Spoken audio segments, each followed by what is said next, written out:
Hey, what's going on, y'all? I got a Stitch spam aggro deck I wanted to show y'all, where you pretty much just spam 1 and 2 cost characters so that you can use the effect of Stitch to continually draw.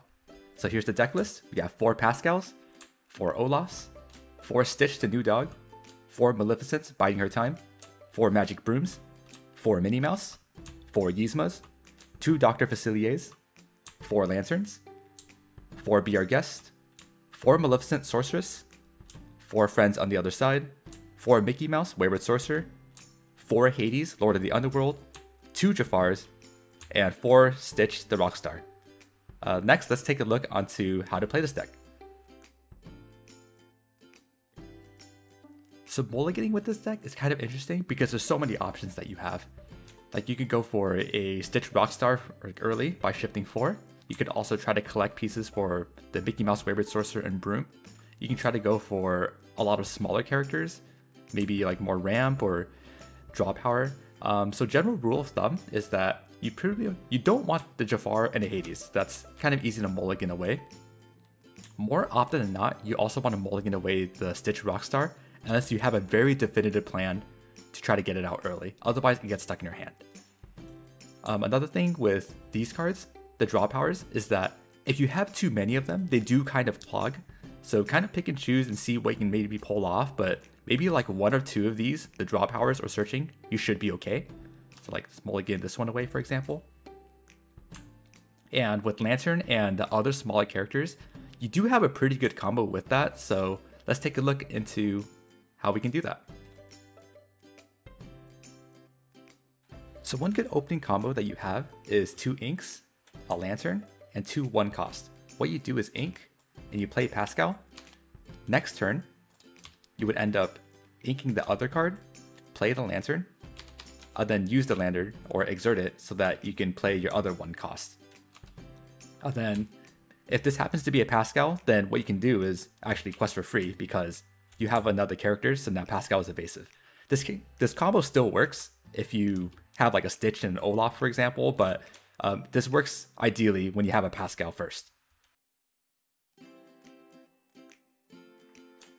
So Mickey the Wayward Sorcerer and the Broom comes with a lot of interesting interactions. So let's say you have 5 ink and they have a Flounder. So what you could do is play the Mickey and exert 4 and play the Broom. Let's say you just don't use the effect this turn. Then you could play both of those these turn, sure, and that would probably be a good play. What you could also do is play the Broom first, then use the effect if you want to. Next turn, your opponent might end up questing for 1. Then next turn when you follow up, you can play the Mickey, then challenge. When the Broom is banished through a challenge, then you can actually put it back in your hand by the effect of the Mickey Mouse here. So you can actually put it back in your hand, then play it once again. So that you can actually get a free trade, and maybe your opponent wouldn't have quested if they knew the Mickey Mouse was coming, so you could kind of do some other cool tricks like that as well. Another thing about Broom is, what card should you shuffle back? For us, you kind of want to shuffle your draw power and your searching. So like Maleficent 3, Friends on the Other Side, and Be Our Guest are good targets for shuffling back. Also, the Magic Broom works on your opponent as well. So what you could do is shuffle back the smaller characters that they probably don't want in the mid game. You could also shuffle back cards that don't have the ability to ink. So like Mickey Mouse and 1 Jump Ahead, forced ramp cards are pretty good, mainly because you're forcing your opponent to use 2 or 3 ink to ramp again when maybe they could be doing something else. You could also shuffle back the Fire the Cannons. Yes, it feels kind of bad because Fire Cannons is a pretty good card for a steel deck. At the same time, if you suspect they have a Captain Hook 4, you get back the Fire the Cannons. So if you suspect there's a Fire Cannons, you might want to shuffle it back. So the cool thing about Hades from the mid to late game is that you typically have a lot of characters in your discard pile, so you can start picking up stuff from your discard pile. So in this case, when you play Hades, then I can either pick up a Stitch to set up for the next Stitch Rockstar play, or pick up another Hades so that I can start recycling my characters more. In this case, I'll pick up the Stitch the New Dog. And next turn, let's say your opponent doesn't really do anything. What you can end up doing is have Hades sing Friends of the Other Side to draw 2 cards. then you could play the Big Stitch or Stitch Rockstar. If your opponent does not have a way to contest your Stitch Rockstar, next turn you can end up drawing at least 3 cards based off of these 3 characters here. So next, let's go into the strengths and weaknesses of this deck. One big strength of the Stitch deck is that you can draw a lot.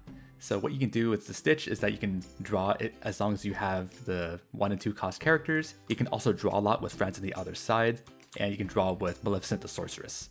So you get a lot of plussing off of this, using 1 card to draw 2 or more. You also have a good plus engine with the Mickey Mouse Sorcerer and the Broom. You can quest for free, or you can actually end up challenging if you need to. You also have great consistency because you get to search a lot. Be Our Guest lets you search whatever character or missing combo piece, and Yzma lets you peek at the top card of your deck and see if you want it or not. Also, you have a surprisingly good amount of ramp with lanterns, so that you can actually end up summoning or playing your bigger cost characters like Stitch the Rockstar. And you also have surprisingly good amount of recycling. So if cards are in the discard pile, you can actually pick them back up again with Hades or your Broom. Some weaknesses is that you lack removal, so Smash, Fire the Cannons, Let It Go. And this mainly comes into play when you're against an opponent that has a lot of evasive characters.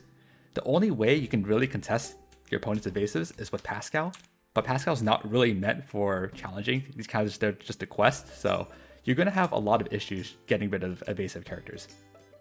So now that we know that, let's take a look into certain matchups. So one of the trickiest matchups is actually against a Ruby Ramp deck, mainly because of Aladdin. So what Aladdin can do is if he challenges and banishes a character, you can actually steal 2 lore, which is kind of devastating when you have a lot of weaker characters. So what you end up doing is that early game, Ruby Ramp players tend to not have very much, so you just try to quest as much as you can and hope that you get a decent amount. So let's say you get like 8 or so.